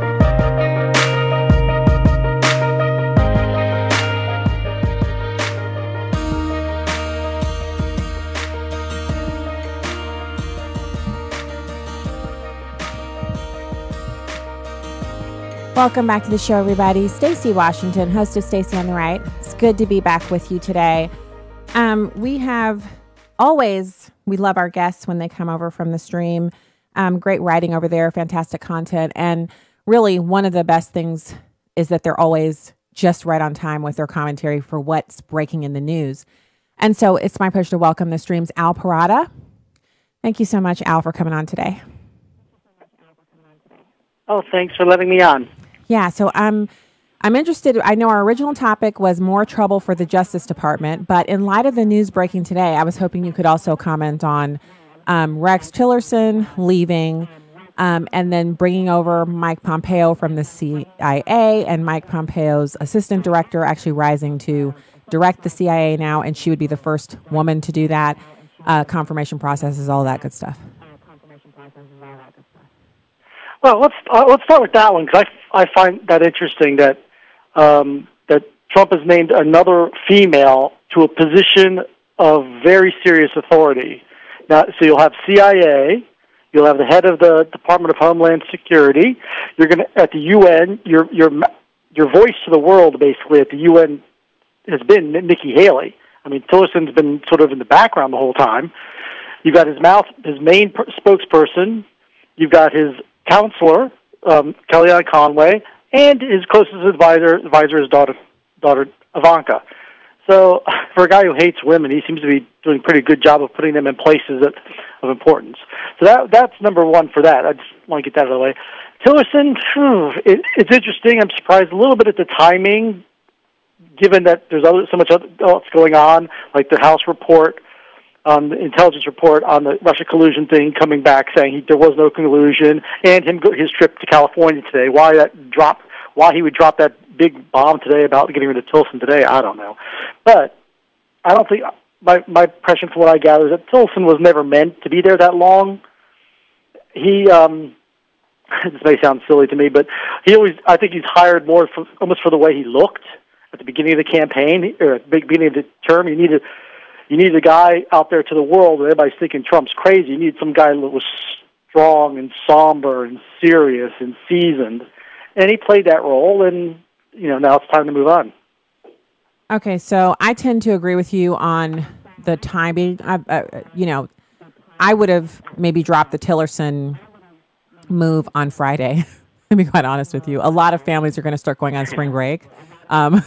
So, you would get the entire news day out of the way, and then at 5 o'clock, the way the Obama administration used to do it, I would just announce that, Rex Tillerson is saying goodbye. Yeah. And we just had a dinner together, and now he's no longer, heading up Secretary of State. That's the way I would have done it. And that would have given the news cycle an opportunity to fully a hail and farewell. Yeah. A nice little thing. Yeah. Hey, we're going to go down to Mar-a-Lago. He's going to be able to retire. He wanted to retire. He was planning to retire from Exxon anyway. Mm-hmm. He was set to retire. He probably already had the new clubs. Yeah, so I mean, that's what I would have for done. A year. Now he's retiring, and you go down and hey, we're going to meet up at Mar-a-Lago, play golf, and we're going to move on with the new kid. Right, and also give the House Intelligence Committee report an opportunity to kind of run the news cycle, because that announcement yesterday, I took that as a bit of good news for the president that they had found no evidence of collusion. It really flies in the face of what everyone's been saying incessantly for the past 12 months. Yeah, I'm surprised. I am surprised that he stepped on that. I mean, again, we're thinking a little bit too like Belty-ish. Maybe there's a bigger reason you needed to switch now and have Pompeo in the room or somebody else in the room somewhere other than Tillerson who disagreed with you. There might be a bigger reason at play. I don't know, because it seems surprising to have dragged Tillerson all the way back from Africa where he was. He cut short his trip to come back and just to dump them. That seems. I wonder if there's more. The timing. There's more to the timing than just he woke up this morning and decided that now's the time. I'm going to send out a tweet and I'll tell Rex later in the day. You know, it's so I always wonder sometimes if there might be other things going on, but that might just be my little tinfoil hat I wear sometimes to the office. All right, so let's talk a little bit about the person who's rising up to take the place. She's going to head up the CIA. She also was in charge of the, I don't want to call them the wrong thing, but basically there was some waterboarding and other kinds of torture going on under the direction of the CIA, and she headed up that unit during that time. Now, this was ordered by the U.S. government, so I mean, it's not like she was doing this on her own time, you know, in her free time, just waterboarding people. This was a part of her work, but she headed up that division, and the liberals are already screaming about how she shouldn't be the head of the CIA because of that. Yeah, I mean, they're going to make her out to be Jack Bauer, you know, like with hoses and whips and everything like that. And again, they put them in an interesting position where they're going to be criticizing a female. You know, when with like that, but they are going to go after that because the idea that using enhanced interrogation was a bad thing. That's one of these things the left has lived on for the past almost 15, 20 years at this point. So she's going to have a little bit of a rough ride in that area. But at the end of the day, she was executing someone else's policy. Again, like you said, it wasn't like a rogue act. It wasn't like she was, you know, smashing people with hoses and bricks and things like that. They're doing something very specific, very specifically trained, and there you go. I mean, it is what it was, and hopefully they won't make too huge a deal about it, but they will. Yeah, but you referred, Al, to Jack Bauer, and I think that's the wrong way for them to go, because most people who watch Jack Bauer torturing people because he was trying to find his wife and then his daughter, and he, you know, there's all these times where Jack Bauer went outside of what was allowed, and we were rooting him on. That was the point. The point was that he had to go outside of the normal channels, and we all were watching from our little living rooms with our popcorn or our little ice cream cups, and we were rooting him on. So no one who's watched that entire series comes away from it thinking, wow, we just love torture, or it was, you know, it was the best option. It was, and often the last resort for him. He would do everything that he could before he had to do that. So if they try to paint her as a female Jack Bauer, that means they paint her as a winner and someone that's sympathetic to Americans, because he did all that stuff because he loved America and he wanted to protect America from terrorists. Yeah, to the eyes of most Americans, and hopefully that will play that way. I guess the other issue with her is that there's an order. She carried out an order to destroy videotapes of what they did, and when you start destroying stuff, that gets a little bit. Again, if your goal is to stop somebody just because you want to stop anything Trump does, I mean, he could have named Mother Teresa to some role, and they would have trashed her for months on end. But he, you know, they're going to focus on, she destroyed evidence of this horrible wrongdoing, and go into that and go into this big melodrama around that too. So, yeah, she might have a little bit of a rough ride, but you don't get to where you are in the CIA probably without being able to handle a few rough congressmen. I mean, you're dealing with Al Qaeda people. That's, you know, they wanted to waterboard 2 people from Al Qaeda, 2 people. Mm. You know, if she's dealing with Al Qaeda on her day job, it seems like a hostile Congress shouldn't be all that hard. You know, so. Well, I actually think there's a lot of opportunities for her to win in this situation, because this will probably be the first time for us as Americans. We've seen other women in roles of power in government before. That's not shocking at all. And foreign governments have had, you know, women as prime ministers for decades now, so that's not new. But if they choose to put her on the hot seat and question her about the mechanisms of torture, why she carried out the orders, why she destroyed evidence when she was told to, and she begins to talk about supporting and defending the Constitution of the United States and begins to elucidate the realities of our war on terror and the different ways in which we have basically tied the hands of our security apparatus and our intelligence apparatus, if she begins to speak about those things, and we hear as Americans for the first time in the history of this country these kinds of words coming out of the mouth of a woman, and she's not an actress in Hollywood, I mean, it could be one of the most interesting hearings we've ever had in my adult lifetime, in my opinion. I actually hope they do ask her, and I hope they do play the rude card with her so she can calmly and coolly deal with them, because she won't be afraid of them. Because if she's looked into the face of al-Qaeda members, congressmen certainly aren't going to frighten her. Yes, agreed. That's a beautiful point. Yeah, I mean, I'm sure some of her hearings will have to be behind, without the cameras rolling, simply because of the nature of some of the stuff that she was involved in. But yeah, if she's on TV and you are seeing that, I wholeheartedly agree. It'll be fascinating to hear a woman, speak with these terms and explain what was going on, and again, remind people of what you're dealing with at the time. At that time you're dealing with al-Qaeda, you're dealing with the threats of WMDs or who knows what else these people were up to. And if a couple times they had to do things to a couple people that basically were hardly worse, given the controls in the situation, the doctors and everything else around there, but given the controls, it was probably safer than a frat hazing, Yeah. But still, they did it. They had to do what they had to do to protect America in the best way they knew how. And having her explain that, I think, would be very fascinating, and also a reminder of the dangers we still face too. And having somebody who's been there, has been around for now a few decades in this, that's a good thing. Not somebody that didn't just pluck her off the street, So. Yeah, and I just seen a picture of her for the first time today, because I hadn't really paid attention to who the number 2 was at the CIA, to be quite honest. And so I just saw some video, like just quick. It wasn't lingering or anything. And what I noticed about her is that she's a serious-looking woman. And that's not to impugn people who are, conventionally beautiful or blonde or anything like that. But she has dark hair. It's not super long. It's not highly styled. I didn't see a ton of makeup. And she looks like someone who's very serious. And so that will be very helpful to her in the hearings, because as much talk as liberals do about equality and, women's movement and all that, they tend to really treat attractive people on the right very poorly. And so, it'll be interesting to see how what will their demeanor be with her, for what little we're allowed to actually see as the public. I'm really interested to see how they're going to approach her, because if they try to take that whole Ivanka's too pretty to be any good, she's just pretty and that makes her horrible, they can't take that tack with her, and there have been others who've been super smart, like Condoleezza Rice, and they would just dismiss her altogether. I just wonder how they plan to. They've got to be sitting up right now with those crisis people talking about what's the best way to approach this person.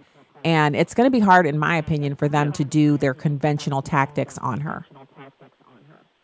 Yeah, I agree. I agree, because I haven't seen the footage of her yet, but what I'd look for is the look in the eyes. My sister was in intelligence at the Pentagon, and there's a certain gravitas those people have, and that there's a seriousness and a somberness and a recognition of the gravity of what it is they do, and you can't act that. That's why I know they wanted to give an Academy Award to Jessica Chastain for Zero Dark 30, but she didn't have that look, And so I like you said, talking about the Hollywood portrayal, there's a certain look, and we'll see what this woman has. And I gather, given the job she's had and what she's been the job she's been lifted up to do, she has it. She has that quality, and it should be an impressive thing. And they have to watch out for Democrats have to watch out for going too overboard on smashing her, because again, you're talking about smashing a women, and here you go. You can't go around saying how Republicans hate women, and all you do is smash women that are in Trump's circle. It doesn't make any. At some point, that starts looking stupid. It already has. I really think they've overplayed their hand in that aspect with a number of conservative women, namely Sarah Huckabee Sanders.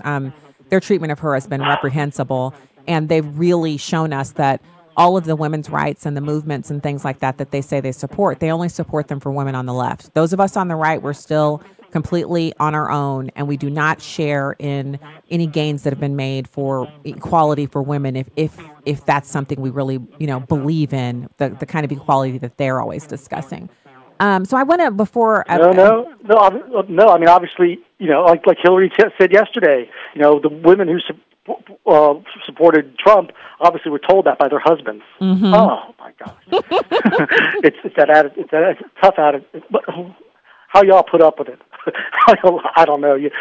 It's God's grace, I guess. Yeah, well, you just can't pay attention to it, because the fact is, when I've been in environments where I've bumped into large groups of liberal women and they haven't known that I'm a conservative, I've actually experienced from liberal women, I've been asked on more than one occasion, they've been talking about a book club. This has happened to me more than once. I'll be in a group of women and I know they're liberals and I don't think they know that I'm a conservative, so it's not political. And they'll be talking about their book club and I'll say, oh, what kind of book club is it? And then they'll say, why do you ask? And I say, well, I'm in a book club. We read nonfiction political. And they all look they can't believe it. And the reason they look like that is because I guess as a black woman, I'm not supposed to be in a book club. I don't know. So then I'll say, what do you guys read? Oh, we read, fiction, yada, yada, yada. Or one lady told me we read a mix of books. And then another lady said to me during the same exchange, twice, I've been asked, so how did you get into a book club? Like I needed a special pass, or I'm like, oh, a friend told me they had a good book club and they invited me. Like a regular person. Amazing, yeah. So as a black person, you wonder, why did they ask me that? Why did she ask me how did I get in a book club? Like it's like, how did you get into your PhD program? That's a valid question. How'd you get in a book club? Not valid. Sorry. Maybe it's like an exclusive book club that meets at the most expensive restaurants in Paris, reading lost works of Shakespeare or something. Then maybe it fits there. But I'd love to get into that. As a general question, yeah, hey, I watch Oprah. That's all you need to do back in the day. You're right. Great answer. I'll try that next time. Thank you, Al. The stream's Al Perotta. We always love it when you come on. Thank you for your time today. And so we're going to be back with more right after these messages. Stay there.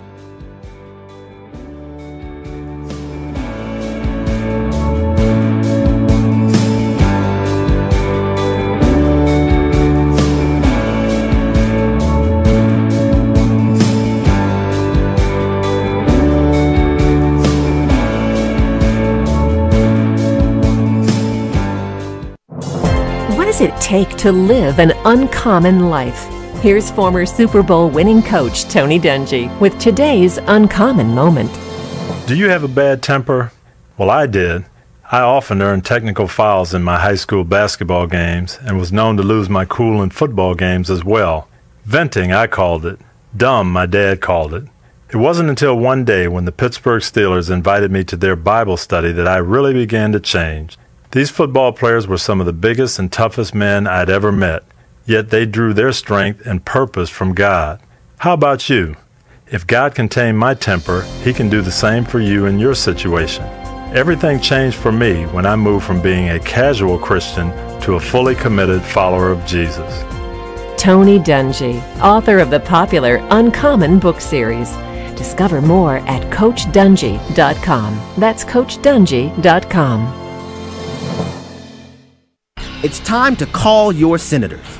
We need to tell them to put an end to the liberals' filibuster, switch to a majority vote, and defund Planned Parenthood.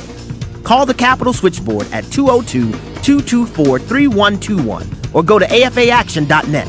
Senators respond to constituent calls. So call 202-224-3121 and tell your senators to switch to a majority vote and defund Planned Parenthood. Your call will make a difference. Hi, I'm Larry Nix with Defining Moments. Join me every Thursday from 6 to 7 p.m. on Urban Family Talk. We talk to people of all ages, stages, phases, and places. From all walks of life, background, and cultures about serious matters, life-altering encounters, second chances, and even how to face life moving forward. Sometimes you hear us get emotional, sometimes you hear us laugh.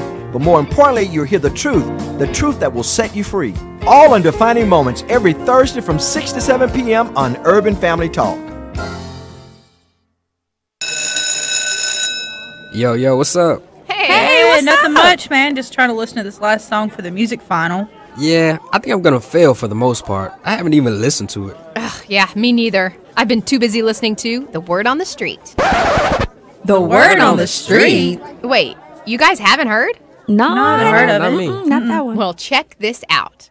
There is only one true word. And that is the Word of God, which is what you will hear on Word on the Street, hosted by me, Victory McIntosh. Tune in as we discuss some of the latest hot topics and life issues and filter them all through the holy Word of God. It is possible to live righteous before the Lord and enjoy doing it. Tune in Saturday mornings at 9 Central Time. You don't want to miss it.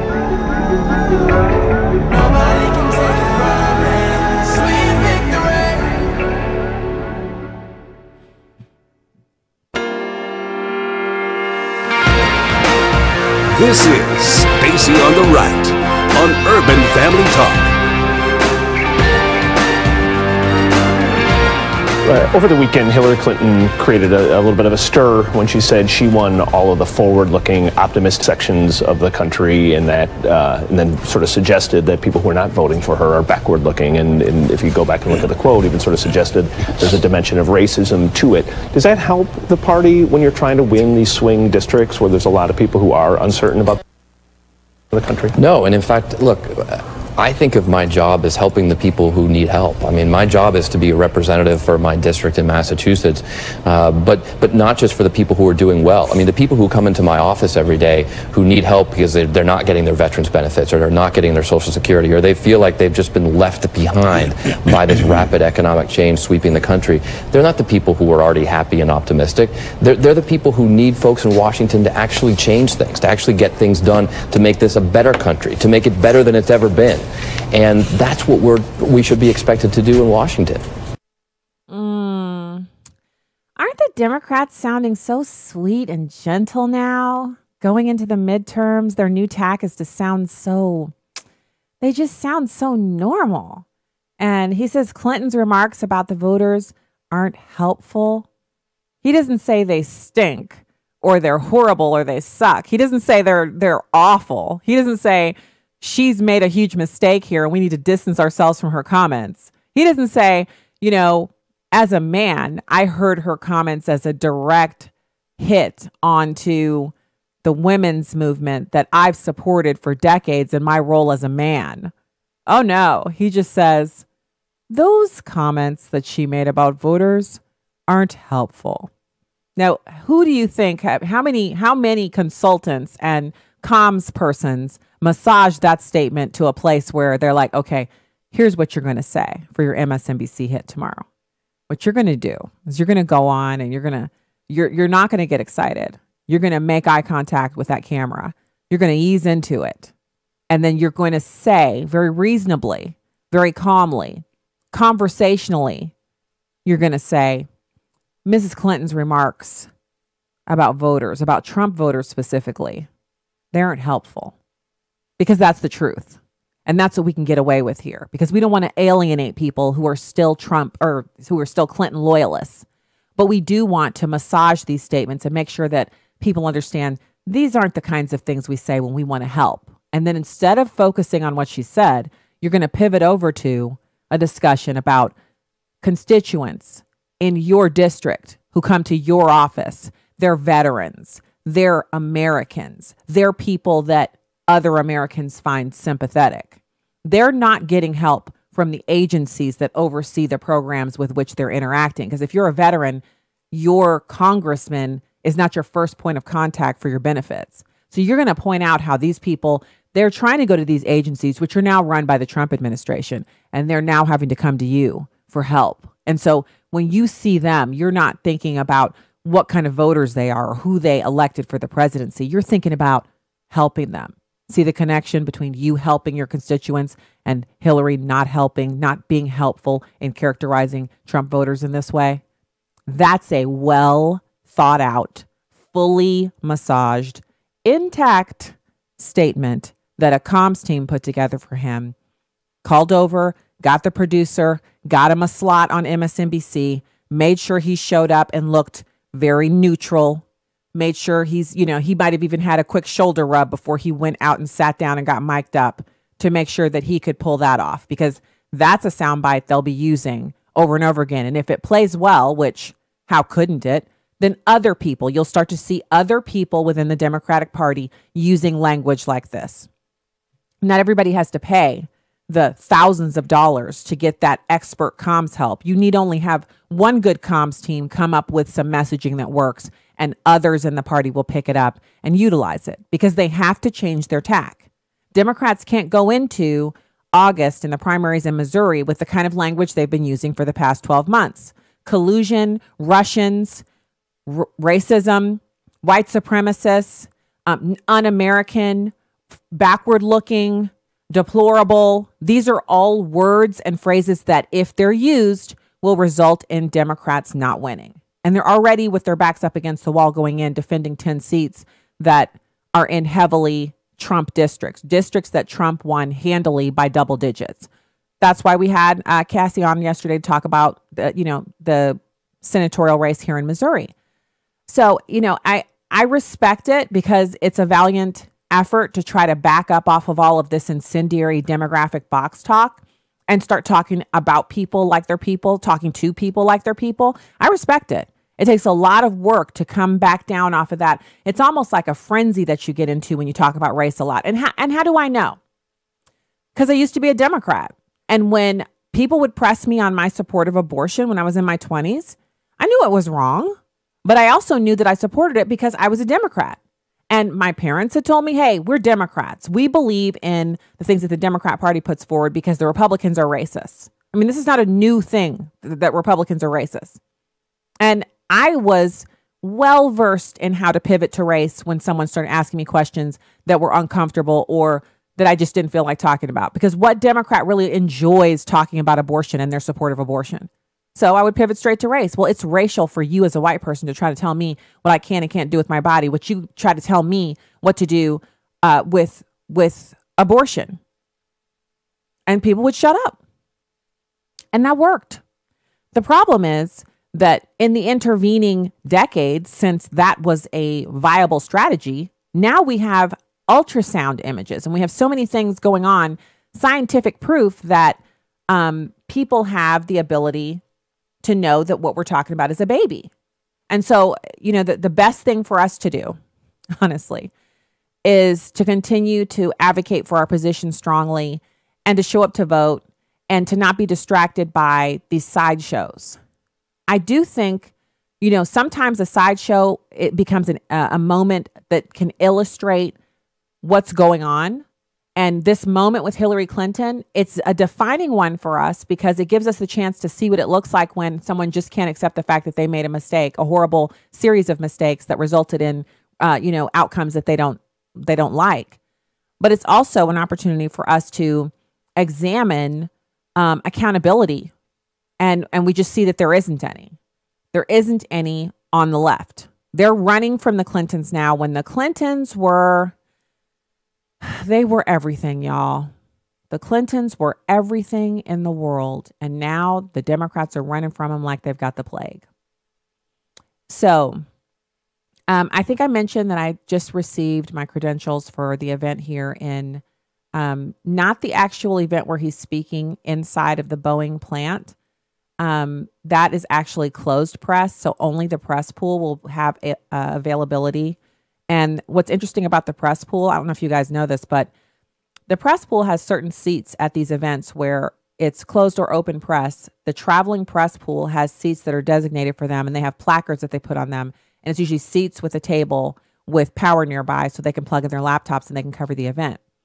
But they don't just stroll in, like they don't arrive on Air Force One all the time. I know occasionally they do fly on the same plane, but usually they come, if they're on the same plane, they're exiting separate from the president because the president comes down and he's filmed. So they have to get out and set up so they can film it and all that. And press that's already here, like they're coming here to Bridgeton, Missouri tomorrow, there'll be press already stood up and in place to watch him deplane and to cover him answering any questions, shaking hands with the public, et cetera, et cetera. Well, what they do is they bring them in. So this, I didn't know this, and maybe other people knew this already, but hey, this is my first time ever having any credentials or anything like that. And so when they came the last time, when President Trump came here last time, he came to St. Charles and he spoke at a convention center there. And it was a very small group. For the size of the convention center, the group was very small that was permitted access. And everybody was pre-vetted beforehand. I got a media credential, so I was back with the, fake news crew, as the president calls them. And there were all these tables that were set aside that nobody was at for all the whole time we were waiting for the event to start. We had to stand.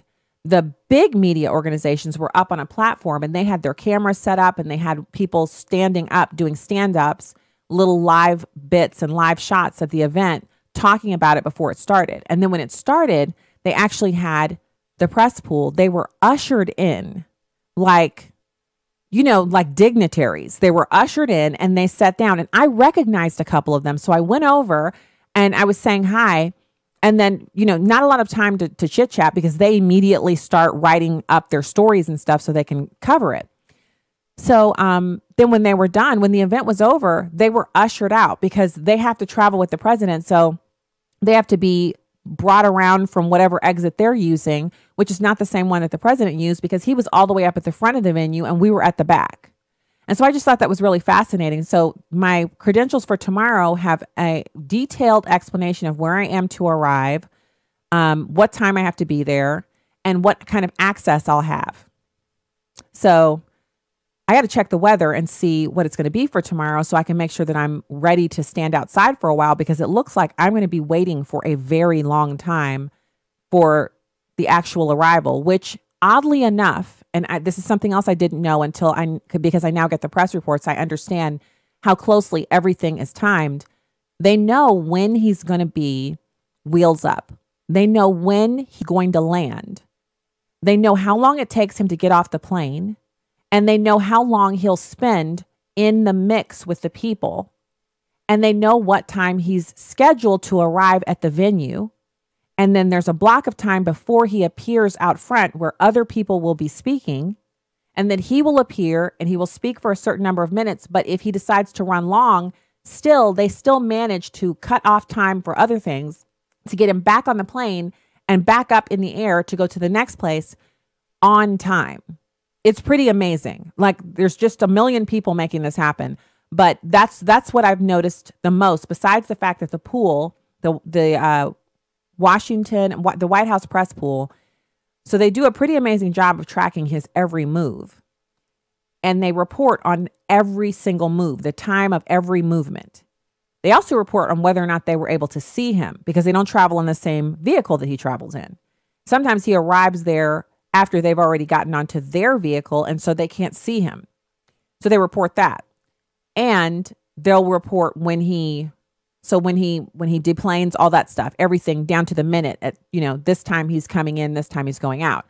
So I'm looking at this thing, and this is going to be like 4 or 5 hours out of my day going to have this media availability and to get access to make sure that I can go through all of the procedures. And apparently I'm going to be outside. So it's going to be pretty interesting. So that's tomorrow. So he's going to be in the St. Louis metro area again. Pretty interesting. So, all right. So that's that. I wanted to go back. There was one other thing. So I talked about other movements out of the White House today. So it was Rex Tillerson, and he's gone. And as you heard from Al Perotta, kind of expected. It's not exactly a huge shock that he's going. But there is someone that has been fired over a security issue that it is a little bit of a surprise. And that is one of Trump's personal assistants. And he's an insider, someone that was considered to be like really close to the president and his family. And he's apparently had some problems with online gambling and mishandling his taxes. And when he went for a security clearance, he was unable to gain it. And so yesterday, kind of abruptly, John McEntee was fired and escorted from the White House. And like with such, it was so fast that someone had to go back in and get his jacket and bring it back to him outside the White House because he was just removed from the White House without even being allowed to grab anything. The Secret Service is investigating Mr. McEntee for issues surrounding his mishandling of his taxes and online gambling. And Sarah Huckabee Sanders said, "We don't comment on personnel issues." Mr. McEntee hasn't returned a call from comment from the Wall Street Journal. And this is on Tuesday morning. So this morning, less than a day after his ouster from the White House, of course, then they announced that Mr. McEntee is going to join the 2020 effort as senior advisor for campaign operations. Also, in addition to that, there are some other people who are going on onto that campaign. So we have people that we know. Katrina Pearson, she's also been announced as someone who's working on the early end of the campaign. So that's pretty awesome. Pretty awesome news for Katrina. Congratulations to her. We love her over here. So we're glad to see her back in the Trump world doing cool things. I actually saw her at the White House when I was there for the Black History Month reception, and she and I got a chance to chat, and it was good to see her. So congrats to her. We'll see what happens. What other developments can there be? It's a roller coaster ride. We might as well smile and wave and throw our arms up as we go down on the fast parts. All right. Great show. Great to be with you today. God bless you. And we'll be back with you again tomorrow with more Stacy on the Right here on Urban Family Talk and American Family Radio. God bless.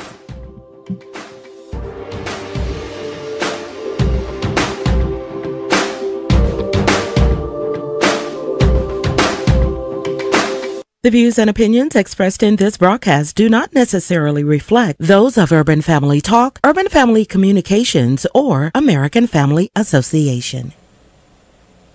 Urban Family Talk. Urban Family Talk. You only want to donate to biblically sound organizations. So as a federal or state employee, why not choose the American Family Association Combined Federal Campaign Designation 12037? Of the organizations on the CFC list, AFA is one of the few standing for you and your family. By choosing 12037, you help make it possible for us to continue. Truth, wisdom, empowerment.